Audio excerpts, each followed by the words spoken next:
Sir ఈ హైదరాబాద్ నుంచి MP ఎవరు గెలవబోతున్నారు? అంటే 40 సంవత్సరాల నుంచి ఓవైసీ రాజ్యమే నడిచింది. ఓకే, అంటే చేంజ్ అయ్యే అవకాశాలు లేవా? చేంజ్ అయ్యే అవకాశాలు ఉంది. అందుకే మాధవీలత నేషన్గా హిందూయిజంను మనము ముస్లింలు కూడా సపోర్ట్ చేస్తున్నారు. అవును, ముస్లిం వెళ్ళినప్పుడు కొంతమంది ముస్లిం చేస్తుంటారు, ముస్లిం ఏరియాలో కూడా పోతుంది ఆమె. కానీ వాళ్ళు ఇప్పుడు ఏం చెప్పినా కూడా పోలింగ్ బూత్ దగ్గరికి వెళ్ళినప్పుడు ఆటోమేటిక్గా అసద్దుకి వేస్తారు, పతంగి వేస్తారు అంటారు. కానీ మార్పు అయితే వచ్చింది లేదు అప్పటికిప్పటికి. 10 మందిలో ఒక్కరైతే హిందుత్వం గురించి మోదీ బాగా చేస్తుండు. ఇప్పుడు స్టేట్లో 6 గ్యారెంటీలు అంటే ఏం అమలు పరిచింది? సిగలు పట్టుకొని కొట్టుకునేది బస్సుది ఒక్కటే. ఇప్పుడు నేను అప్లై చేసింది, నేను సీనియర్ సిటిజన్ అప్లై చేయమని చేసిన 6 గ్యారెంటీలు ఫామ్ ఇచ్చిందిగా, అన్ని ఫిల్అప్ చేసినా కదా. ఇప్పటివరకు నాకు రాలేదు. నేను 63 సంవత్సరాలు. ఓకే, అంటే తిరస్కరిస్తారంటున్నా ఇప్పుడు తెలంగాణ ప్రజలు? తిరస్కరించినట్టే ఇప్పుడు చూడరు, అది ఎరికైతుంది మళ్ళీ. అంతేనా? అవునా కదా. 63 నేను 63 సంవత్సరాలు. ఓకే, నేను అప్లై చేయమన్నాడు గ్యారంటీ గురించి. అంటే అలా కొంచెం టైం కావాలంటారు కదా. నువ్వు అన్ని ఆలోచించి నువ్వు ఎట్లా చెప్పినావు? అదే నువ్వు అన్నీ ఎమ్మెల్యే ఉన్నావు, ఎంపీ ఉన్నావు, అన్నీ ఉన్నావు కదా. నీకు తెలియదా ఇవి? లో బడ్జెట్ ఉంది మన తెలంగాణలో, దీన్ని ఎట్లా భర్తీ చేద్దాం అన్నీ చేసినాక కూడా నువ్వు ఎట్లా చెప్పినావు? నువ్వు 6 గ్యారెంటీలు ఇస్తా అని నేను చేస్తా అని అన్నావు. ఖచ్చితంగా ఉంటే కొంచెం ఉంటుందిలే. ఇప్పుడు ఇంటర్వ్యూ మీరే ఇంటర్వ్యూ పోతున్నారు. తెలంగాణ వ్యాప్తంగా ఉన్న ఓటర్స్ ఎవరికి మగ్గు చూపించే అవకాశం లేదు. ఇప్పుడు ఎన్ని 500 సంవత్సరాలు రామరాజ్యం. ఓకే, అయోధ్య అయిందా? చేసిండా లేదా మోదీజీ?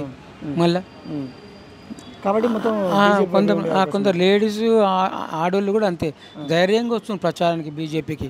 మాధవీలత ఆమె మామూలు ఆమె కాదుగా, ఓల్డ్ సిటీ నుంచే పుట్టి పెరిగిన ఆమె.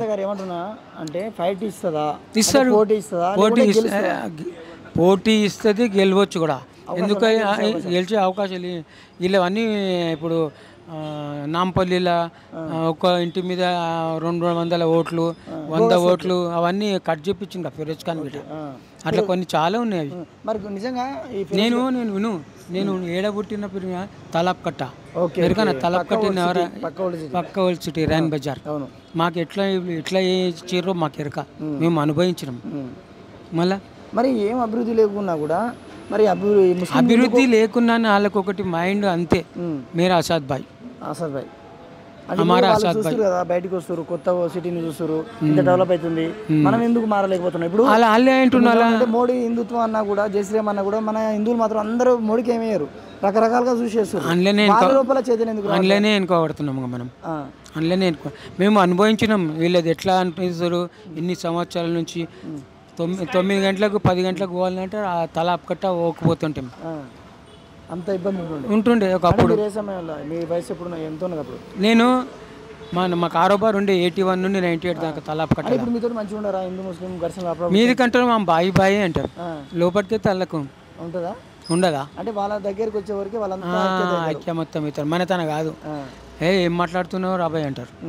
మనం అందరం ఒక్కటే అని అంటారు. మరి సెంట్రల్ ఎవరు వస్తారు? సెంట్రల్ అడిగేది లేదు. కాంగ్రెస్లో ఎవరున్నారు నాయకత్వం సమర్థించేది? ప్రధానమంత్రి అయ్యే ఎవరున్నారు చెప్పండి, మీరే చెప్పండి. ఉన్నారు ఎవరైనా? ఎవరున్నారు చెప్పండి. ఈయన రావాలంటారు. ఇండియా కూటమిలో ఎవరున్నారు? ఏం మాట్లాడతారు? ఈయన ఒక్కడే మాట్లాడతాడు అంతే. అమిత్ షా మాట్లాడితే ఆయన మాట్లాడతాడు అంతే. ఎవరి మీద వేయరు భారం. వాళ్ళే సంబంధించి వాళ్ళే మాట్లాడతారు అంత. వీళ్ళేమో ఈయన అంటాడు, ఆయన అంటాడు, ఈయన అంటాడు. అవునా కదా చెప్పను? కాబట్టి బీజేపీ అంటే ఇప్పుడు మాధవీలత వస్తుందా అంటే వస్తుంది అని అంటాం మనం. అదే పెద్ద మనిషి. నేను ఒకటి ఫైనల్ ఒకటి అడుగుతున్నా. మొన్ననే కాంగ్రెస్ ప్రభుత్వం వచ్చింది, తెలంగాణ వ్యాప్తంగా కాంగ్రెస్ హావా నడుస్తుంది. ఈ క్రమంలో వాళ్ళు ఇచ్చిన 6 గ్యారెంటీ కొంచెం జాప్యం చేస్తారు కాబట్టి ఈ భిన్నాభిప్రాయాలు ఏర్పడి తెలంగాణ వ్యాప్తంగా ఉన్న 17 సీట్లకు ఎక్కువ ఏ సీట్లు ఏ పార్టీ కైవసం చేసుకుంటారు? 10-12 అని అనుకుంటారు ఇప్పుడు బీజేపీ. 10-12. ఓకే, మరి బీఆర్ఎస్ పరిస్థితి ఎట్లుందిగా? మేడం చేసిన దానికి మైనస్మెంట్ అయిందిగా. ఈయన చేసిండు, ఈయన కూడా చెల్లినప్పుడు అప్పుడు ఇంతకుముందు అప్లై చేసిండు నేను కూడా. ఏది ఇప్పుడు 57 years అని ఇచ్చిండు కదా, అప్పుడు కూడా అప్లై చేసిన రాలే డబ్బులే. లేకుంటే ప్రైవేట్ జాబ్ ఎందుకు చేస్తే ఇంట్లో మంచిగా రంగారంగా కూకుంటా 3,000 2,000 వస్తాయి. అవునా కదా? ఓకే. ఇవి మళ్ళీ 63 ఇయర్స్లో కూడా ఎంత కష్టపడుతుంది. మరి మీ స్థానిక ఎమ్మెల్యే గారిని అడగలేదా అసలు ఏంది నాకు పెన్షన్ అవ్వట్లేదు అప్లై చేసుకున్నాను? ఎవరుగా కలుస్తారు మనకు? నేను ఇప్పుడు ప్రస్తుతం నేను అల్మాజ్ కూడా ఉంటా. Okay okay. ఇక్కడ అంతా నేను పోయిన తలాప్ కట్ట అది అక్కడ అల్మాజ్ కూడా ఉంటా. అల్మాజ్ కూడా ఉంటా. మాకు బిఎన్ఎడ్డి మాకు ఇప్పుడు జ్ఞానేశ్వరు విశ్వేశ్వర్ తప్పక ఆయనకు ధనం అవసరం లేదు, ఆయనకు పేరు అవసరం. ఆయనకు అలా తాత పేరు మీద డిస్ట్రిక్ట్ ఉంది. ఆయనకు పైసా అవసరం లేదు, ఆయనకు పేరు అవసరం. ఆయనకు వీళ్ళందరూ పైసలు అవసరం. వీళ్ళు ఏ పార్టీకి వెళ్ళి ఉంటారో మళ్ళీ ఎలక్షన్ వరకు ఏ పార్టీకి వస్తారో తెలియదుగా.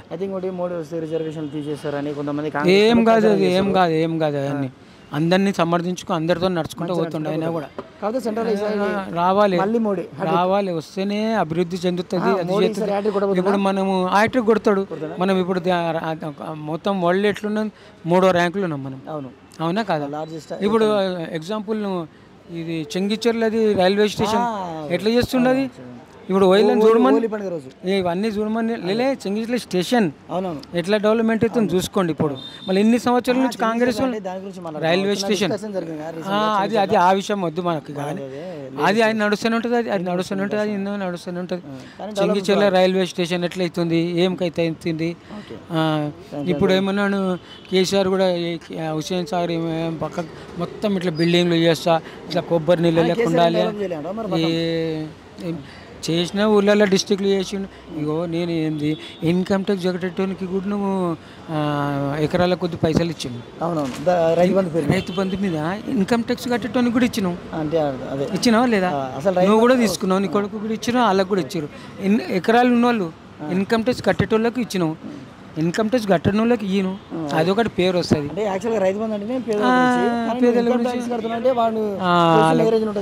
అంటే నాకు నాలెడ్జ్ ఉన్న ప్రకారం నేను చెప్తాను. నాకు భూమి లేదు, ఏం లేదు. ఇప్పుడు రేవంత్ రెడ్డి అదే చెప్పింది కదా ప్రచారంలో, అప్పుడు 50 ఎకరాల ఇచ్చిండు, 100 ఎకరాల కానీ ఇప్పుడు ఆయన కూడా ఇస్తుండు. ఆయన కూడా ఇస్తుండు. ఈ ఎలక్షన్ తర్వాత